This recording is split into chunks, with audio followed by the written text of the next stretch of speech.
Have you ever felt out of place in today's fast-paced world? In this age of overflowing information and social media dominance, everything has to be quick, intense, and emotionally striking.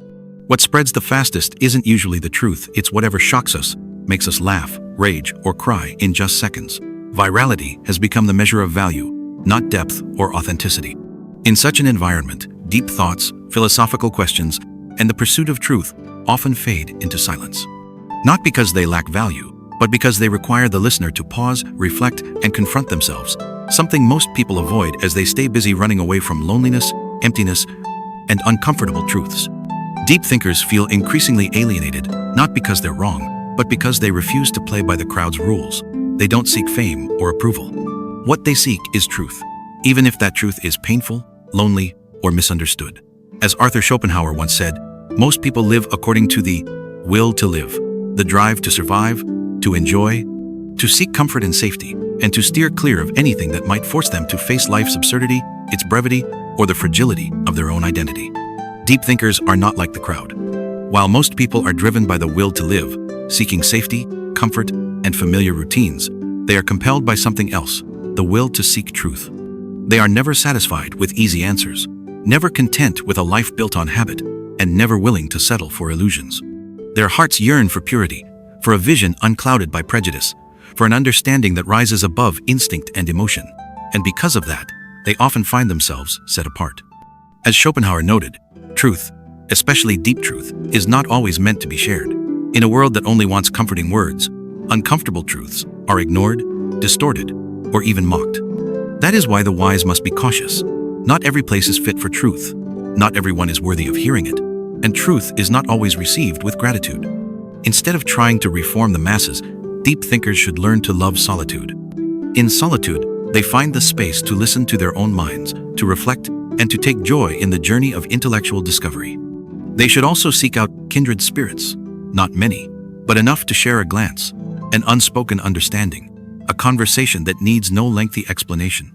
In a world of noise and surfaces, the presence of one true listener is worth more than 1,000 hollow applauses.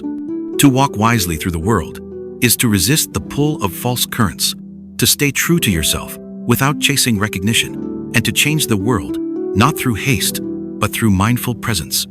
Deep thinkers know truth doesn't need to shout it, only needs to live fully inside a soul brave enough to carry it.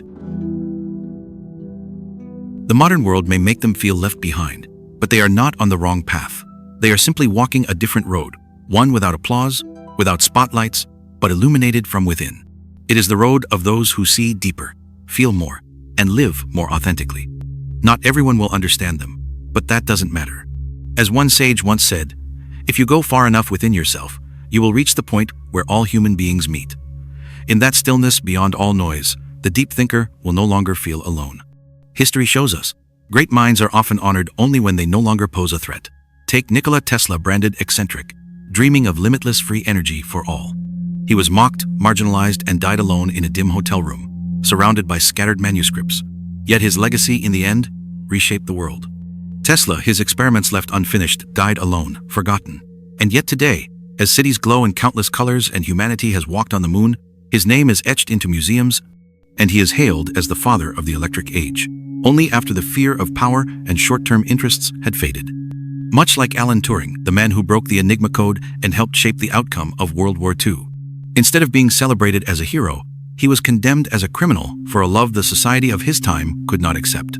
Chemical punishment led to his tragic death at just 42. Only when computers became the heart of science did his theories enter textbooks. His contributions are bound to humanity forever, but he never lived to see that day. Centuries earlier, in 4th century Alexandria, Hypatia, mathematician, philosopher, and astronomer, preserved the treasures of Greek knowledge, teaching geometry, yet was accused of spreading heresy. Her brutal death amid the shouts of zealotry stands as a grim testament to how societies erase those who dare to think differently. Millennia later, she is remembered with admiration and sorrow, but only as a shadow of memory, never having the chance to stand fully in her rightful light. Perhaps we only dare to honor ideas when they no longer have the power to shake us, when their creators have vanished and their visions have finally grown silent. Only when an idea no longer threatens existing power structures or the crowd's cherished beliefs does history dare to be fair, dare to raise the flag of knowledge. But for that reason, Gratitude often arrives too late, far too late, to comfort the great souls who sacrificed for truth. These stories are not just personal tragedies, they sketch a broader truth about how society works, clinging to habit, fearing disruption, and favoring safety. When a new idea emerges, it is like a fire in the night. It can warm, but it can also burn, and people usually choose to put it out before it touches their own coat. Only when the fire has gone cold do they stoop to gather the ashes, full of regret and belated admiration. Yet history is more than a record of delay, it is proof of the enduring strength of human thought. Even under oppression, even in the shadows, people like Tesla, Turing, and Hypatia kept their flame alive, publishing research, teaching knowledge, sending out warnings. They waited patiently for the moment when their ideas would no longer be seen as a threat. And then, even from eternity, they could witness this. Knowledge prevails, truth endures, breaking through every wall of prejudice. Even now, in the digital age, the pattern repeats. Dissenting voices are silenced. Research at odds with vested interests is pushed aside, and innovations without immediate commercial value are dismissed as obsolete. The guns once aimed at new ideas often become the museums of the future, where those same ideas are displayed as treasures. So, how do we avoid becoming beggars of belated gratitude? First, we must recognize that pioneering thought will always threaten power, habit, and shared beliefs. Instead of extinguishing it, we should meet it with open ears and a compassionate heart. When an idea makes you uneasy, don't rush to label it wrong. Take time to understand.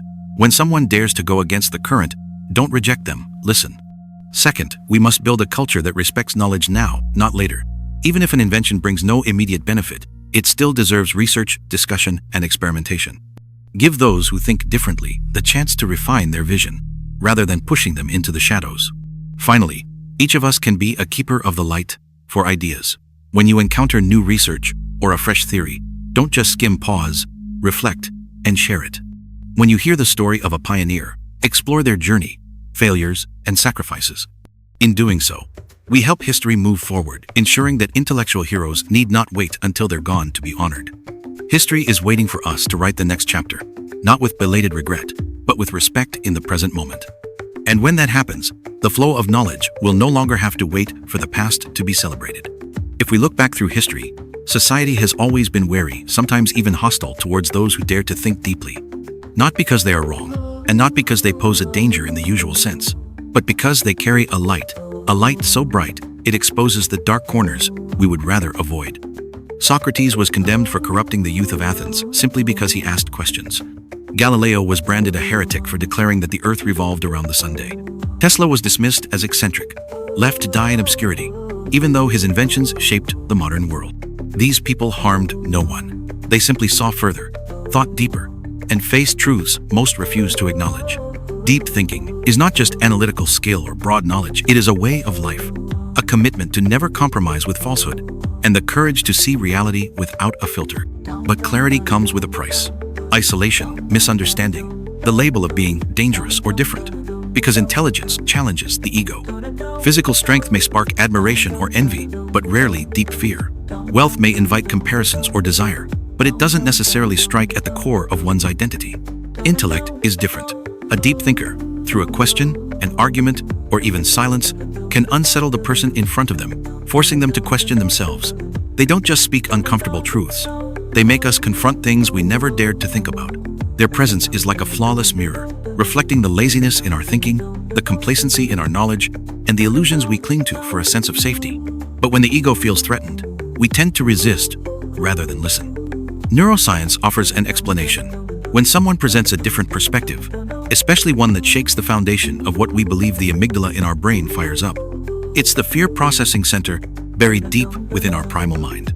From an evolutionary standpoint, our brains were designed to value social harmony over truth.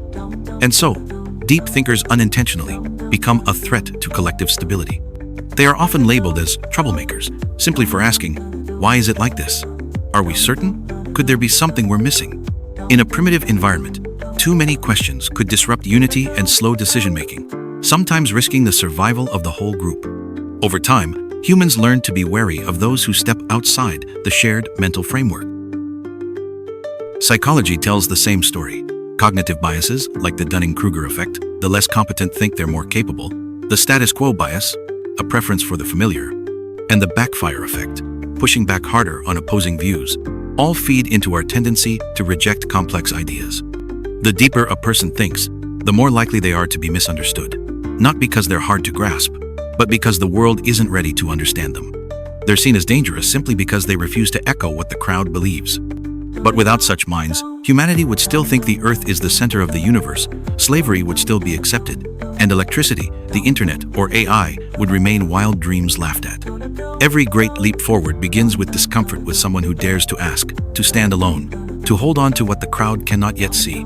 If you are a deep thinker, if you've ever felt out of place in shallow conversations, if you've been judged for seeing what others can't remember, it's not your fault. It's a sign you're walking the path of those who light up the world. The loneliness may be heavy, but it's also a privilege, because you are not just living, you are awake. And even if the world isn't ready for you, it desperately needs souls like yours, those born to notice what most overlook, to not just exist, but to hunger for deeper understanding of self, of others, and of life itself. They are small lights in the darkness of habit and assumption. But sadly, in an age that celebrates surface and simplicity, such light is rarely welcomed. The world loves quick, shareable ideas, but deep thinking demands pause, discomfort, and sometimes pain. That's why deep thinkers are often misunderstood, isolated, even pushed out of society's conversations. But you are not alone. Out there are others like you, quietly searching for understanding, for connection, for those who will help nurture the light of knowledge. They too have stood silent in crowds, wondering if anyone else thinks the same way. The key is this: don't let your light fade, just because the world isn't ready. Keep it burning, even if only as an ember. Speak your truth with wisdom, patience, and respect. Seek out kindred spirits. Build a community, no matter how small, where depth and knowledge are cherished. Deep thinkers are an essential part of humanity's evolution in consciousness. And even if you feel lost today, your quiet persistence is helping light the way for the future.